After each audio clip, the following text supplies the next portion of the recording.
Hoy vamos a meternos de lleno en un tema fascinante y, la verdad, bastante complejo: la Ley de Memoria Democrática de España, aprobada en 2022. Es una legislación que intenta algo muy delicado: mirar de frente un pasado muy difícil, un pasado que durante mucho tiempo se prefirió no tocar. Para entender bien de qué va todo esto, vamos a seguir un camino claro. Primero, las raíces históricas. Después, cómo nace el movimiento que lo impulsa.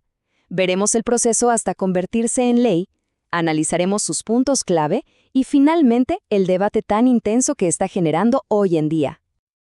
A ver, para entender por qué existe esta ley, es clave, es fundamental que nos vayamos un poco para atrás en el tiempo, porque todo esto tiene su origen en un conflicto que dejó cicatrices muy profundas en la sociedad española. Y todo esto nos lleva a una pregunta que es, digamos, el corazón de todo este asunto. ¿Qué pasa cuando el pasado de un país simplemente no se entierra del todo? Es una pregunta sobre la verdad, sobre la justicia y sobre cómo se puede o no llegar a una reconciliación.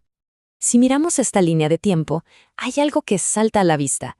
La transición a la democracia, se construyó sobre lo que muchos llaman un pacto de silencio. Y ojo, no era un documento firmado, era algo tácito. La idea era mirar hacia adelante para consolidar la nueva democracia, pero eso implicó no remover el pasado. Había un miedo real de que hablar de la guerra pudiera reabrir viejas heridas y poner en riesgo todo lo conseguido. Y bueno, por décadas ese silencio funcionó, por así decirlo. Se mantuvo. Pero, claro, el tiempo pasa.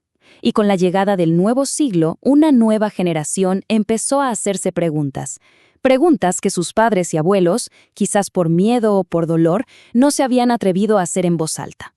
Y es a este movimiento al que se le empezó a llamar la generación de los nietos.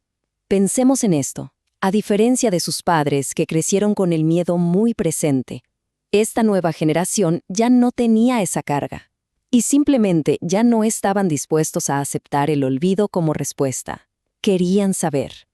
Así que fíjense qué importante esto. No fue un movimiento que nació en los despachos de los políticos, para nada. Fue algo que vino desde abajo, una demanda social. Un deseo muy humano de saber qué había pasado con sus abuelos, con sus bisabuelos, y de recuperar su dignidad. Todo esto explotó, por ejemplo, con la primera exhumación de una fosa común con métodos científicos, allá por el año 2000.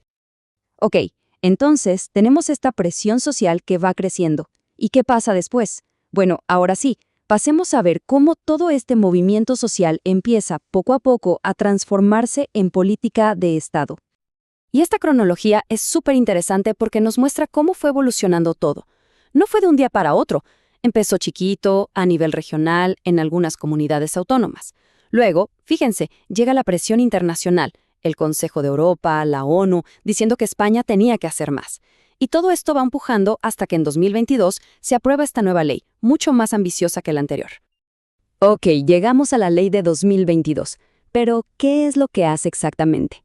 ¿Cuáles son sus bases? Bueno, la ley se apoya en 4 principios fundamentales que vienen del derecho internacional, de lo que se conoce como justicia transicional, que es básicamente cómo las sociedades enfrentan las herencias de violaciones masivas de derechos humanos. Y aquí los tenemos: verdad, justicia, reparación y garantías de no repetición.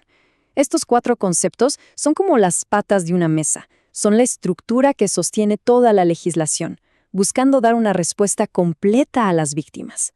Empecemos con la verdad, y esto es un cambio de paradigma total, porque ahora la búsqueda de los más de 114,000 desaparecidos ya no es un tema privado de las familias, que tenían que hacerlo por su cuenta. Ahora es una obligación del Estado. Se crea un mapa de fosas, un banco de ADN. La idea es poner todos los recursos públicos al servicio de esta búsqueda. Ahora, el pilar de la justicia. Aquí hay un matiz importante. La ley es muy clara. Declara ilegal al régimen franquista y anula todas esas sentencias de sus tribunales políticos. Ojo, esto es más que nada simbólico, porque la ley de amnistía de 1977 sigue vigente, así que no se buscan responsabilidades penales. Lo que se busca es una reparación moral para las víctimas. Y para hablar de reparación, este ejemplo es Visualmente muy potente. Una de las cosas que hace la ley es suprimir 33 títulos nobiliarios, o sea, de la nobleza, que la dictadura le había dado a militares y a altos cargos, incluido el del propio Franco. Es una forma de decir que los honores otorgados por un régimen considerado ilegal ya no tienen validez. Pero la reparación no es solo simbólica, es también inclusiva, y esto es clave. La ley amplía el concepto de víctima para reconocer oficialmente a grupos que hasta ahora habían sido un poco invisibilizados. Se habla de la represión específica contra las mujeres, contra la comunidad LGTBI, las víctimas de robo de bebés. Se trata de dar visibilidad a todos los sufrimientos. Y llegamos al último pilar, las garantías de no repetición. ¿Cómo se asegura un país de que algo así no vuelva a pasar? Bueno, según esta ley, la respuesta está en la educación. Se establece que la historia de este periodo tan conflictivo debe estudiarse en las escuelas. La lógica es simple. Conocer el pasado es la mejor herramienta para no repetirlo. Pero claro, uno podría pensar que con la ley se cierra el capítulo. Pues no, para nada.